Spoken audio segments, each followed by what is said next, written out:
Hello, Ann from Super Stitch. We've got a great project today for you. We're going to do a receiving blanket with an applique embroidery design and a double miter.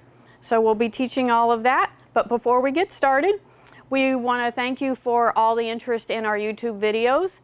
So we're now on a race to get to 10,000 subscribers. When we get to 10,000, we're going to have a big giveaway. If you've noticed our notions video, we're going to give away some notions from that video. And if you watch the review on the 3160, 4120, 5300, we're also going to include the Janome 5300. So in order to be eligible, make sure that you first of all subscribe. Click on the subscribe button. Simply comment on this video. And then make sure you look at the description below. You might have to click on the show more to see the description. There'll be a link for you to click on to enter your email address. So when we get to 10,000 subscribers, we're going to have a big giveaway, and if you've got your email address, we'll be able to notify the winner. So subscribe, comment, click on the link, and enter your email address, and good luck. Now let's review our project today. What we're going to need is, first of all, Kimberbell has some free downloads, so I'm going to use one of their free designs. And you can click on the link that's included in the description to download the design. So you're going to need the design. You're going to need a main fabric for your receiving blanket, and then another fabric for the backing and the double miter. And I'll review how I calculated the sizes. I have cut mine at 27 by 27 and my backing at 33 by 33. I'll review that when we review the double miter ruler. You're also going to need a piece of applique fabric for the, we're going to do a snail. We're going to need the shell fabric, and we're going to need the body of another piece of applique fabric for the body of the snail. You're going to need some embroidery threads. You're going to need some stabilizer. I'm using the Floriani No-Show fusible mesh, and you're going to need a water-soluble topping as well.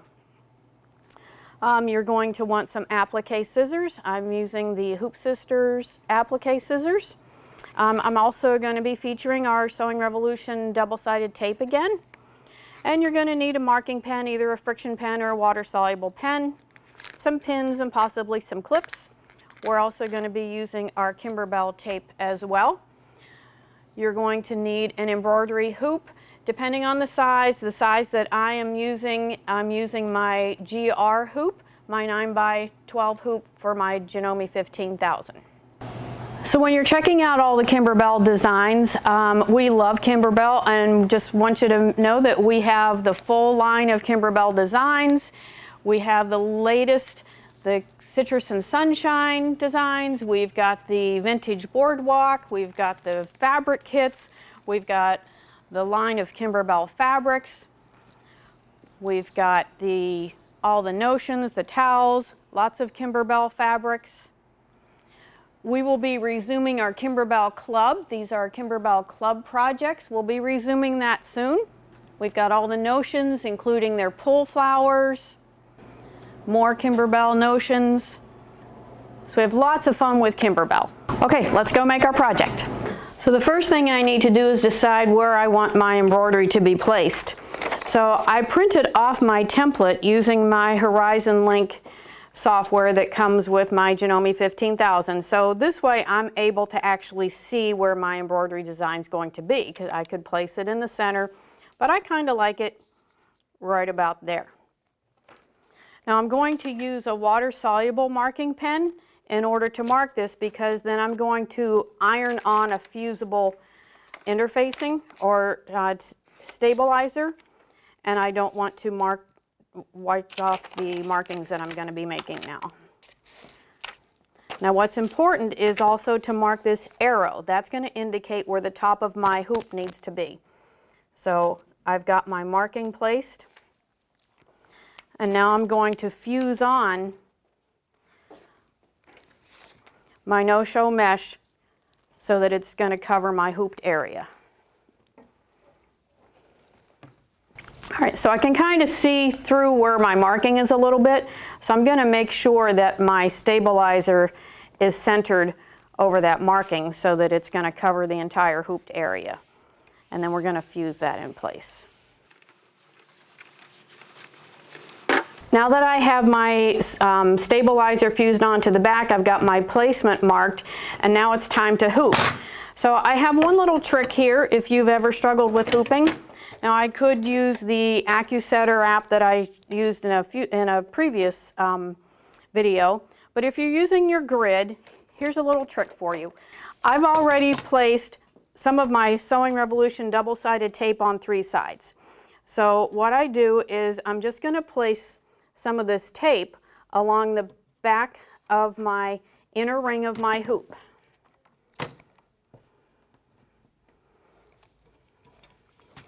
And then I just pull that off.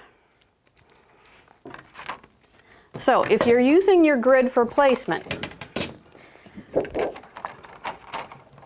what I can do, and this is a trick I learned from my good friend Kim at the Sewing Revolution, I can place my center of my grid over my marking, again making sure that the arrow is facing the top of the hoop. And now you'll see a lot of times when you go to place your fabric in the hoop, it's going to slip, but see, now it's not going to go anywhere. So I can pick this up and place it right into my hoop, and it won't slip.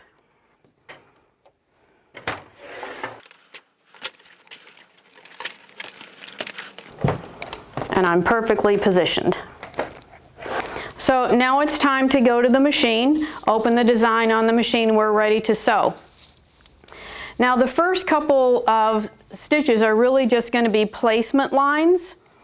So I'm not going to worry too much about the color change. The color changes are simply to create a stop in the machine. So the first thing is going to do a placement line for the body of the snail. So I went ahead and just put a light pink thread on there to match my backing.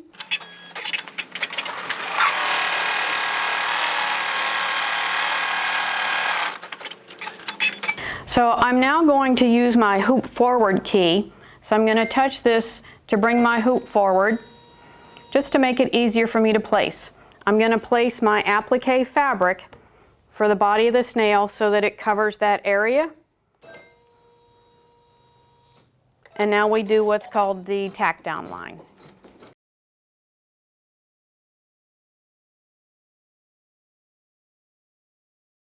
So now we just need to trim the fabric right up to the stitch line. So again, I'm going to go to my hoop forward key, and I'm going to bring the hoop so that it's all the way over here, giving me room to trim my fabric right back so that I don't have to remove it completely off my machine. With my hoop scissors, I'm going to place them right underneath and simply trim right up to that stitch line so I can get a nice clean cut. So I've trimmed the body of the snail, I put my hoop back, and now we're going to do another placement line.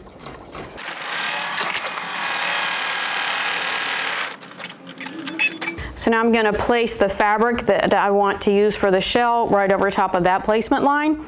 If you want to hold your fabric in place, you can use our Kimberbell tape and just tape that down, put a few pieces, and that will hold your fabric in place. So we have another tack down line.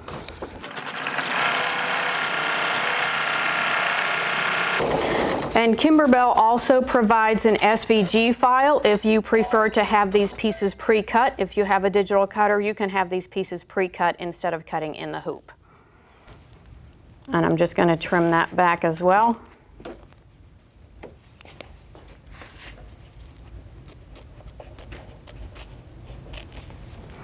And the next step is going to do a satin stitch around the shell.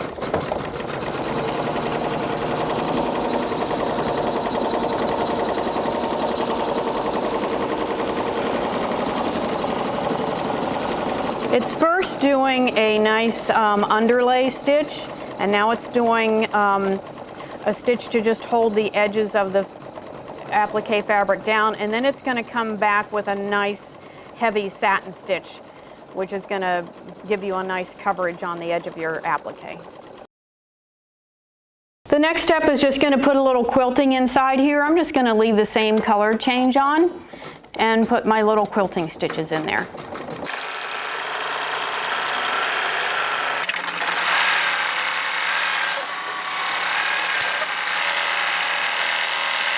And the next step is going to do a little detailing for the face and the antenna.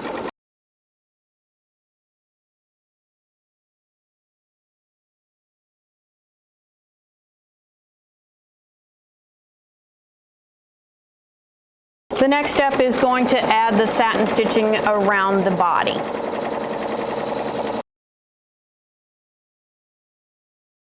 The last step is going to be our writing, which is very fine detail work, and because I'm using a flannel here, I want to be sure to use my water-soluble topping so that I don't have my stitches lost into the nap. So I'm just going to tape that down with some Kimberbell tape, and we're going to stitch right over that.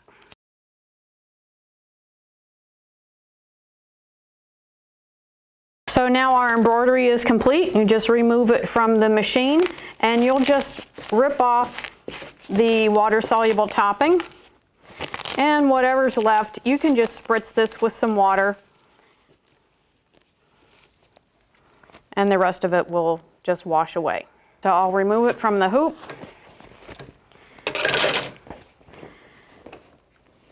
And you'll just trim around your stabilizer, just trim the excess.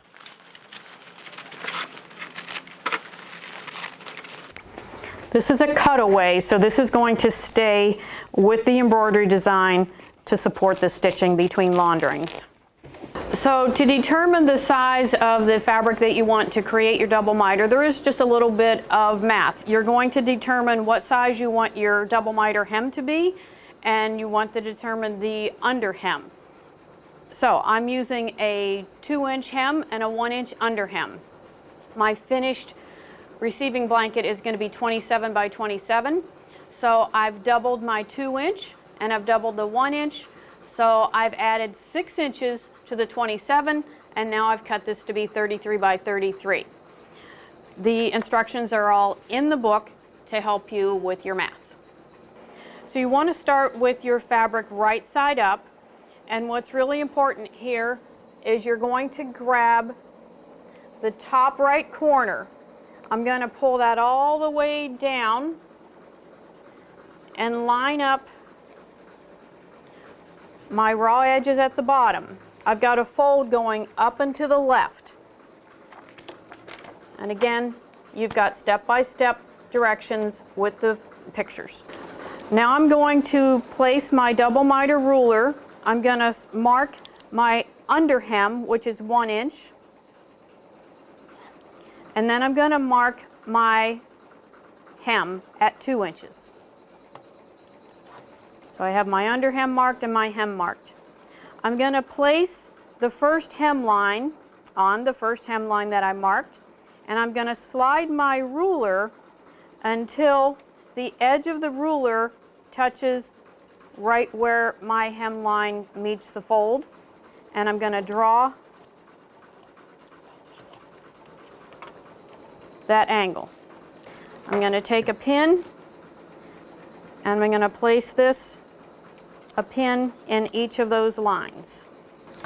Then I will just open it back up, turn it around, and I'm going to do the same thing at each corner. Again, always pull down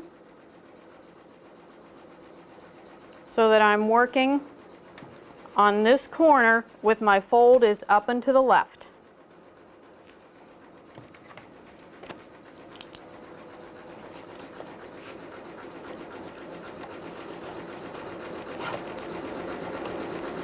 This will work with whatever depth hem and under hem you want to do.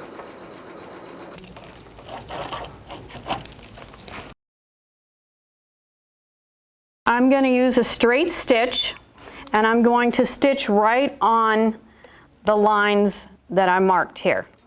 So another trick I learned from Kim is I'm going to go ahead and drop my needle and place this right in front of the needle. That's going to start me right on the edge here. And by using my open toe foot, it makes it easy to see where I want to pivot.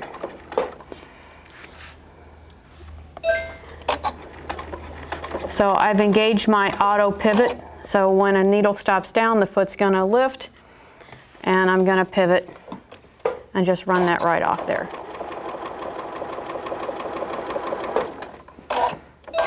I'm going to do this at each corner. Now that I've stitched all 4 corners, I'm going to trim 1/4 inch away from my stitching, and I'm going to clip on this line right up to the stitching, but not through the stitching. So I'll do that on all 4 corners as well. Now with wrong sides together, I'm going to place the under hem on top of the hem and place a pin right in that seam. That's going to help to turn my under hem. I'll do that at all 4 corners. So now that that's pinned down, you can see how that's going to form the under hem. And I could go ahead and press the under hem, and then when I turn the hem, I can use the point of the double miter ruler to poke out my corners, and I will have a perfect double miter all the way around. Now that we've got our perfect mitered corners all the way around, it's time to just insert our main fabric. It's just going to tuck right up inside. We're going to tuck this in all the way around. How do you like those perfect corners? Just love this ruler. Okay, so now I've simply tucked my main fabric into my double miter, and I'm ready to just stitch it down. Now at this point, you could use pins and you could pin this. You could use some clips and hold it together that way. But again, I just love to use my double-sided tape. It just makes everything so easy for me. So I'm just gonna tuck in a piece of double-sided tape right inside here. I'm gonna do this on all my edges. And that's going to hold my double miter in place for me to do my stitching. So now you can use a straight stitch, an applique stitch, a decorative stitch, whatever you want to stitch the double miter down. I'm actually going to choose a feather stitch that I thought kind of looked maybe like snail tracks. So I'm using my AccuFeed foot in order to feed all my layers evenly, and I'm using the ditch AccuFeed so I can place the blade right along the edge here, and then my stitch will be perfectly centered over the double miter and my main fabric.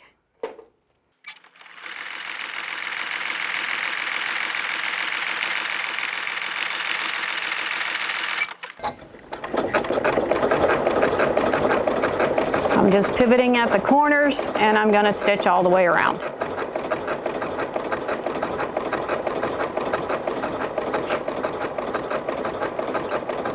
Notice without having to remove pins or clips, I can just sew and everything is feeding smoothly. We're going to just give this one nice little final press. How perfectly my corners are. So if you need a quick baby shower gift, you can do it with or without embroidery or applique. Just 2 pieces of fabric, about a half an hour. You can make yourself a nice receiving blanket. But this method can also be used for placemats, picture frames. So many options for using the double miter ruler. As a reminder, we're having a race to 10,000 subscribers. So click on the subscribe button, comment on our video below, and click on the show more in the description. There's a link to click on and add your email address. When we get to 10,000 subscribers, we're going to give away a sewing package with our favorite notions and the Janome 5300. And when you enter your email address, it will only be used to notify you if you are the winner. We will not distribute any email addresses. Be sure to comment below and let us know what kind of projects you would like to see. We're happy to introduce some other projects, tips, and techniques for more fun than you should have with a sewing machine.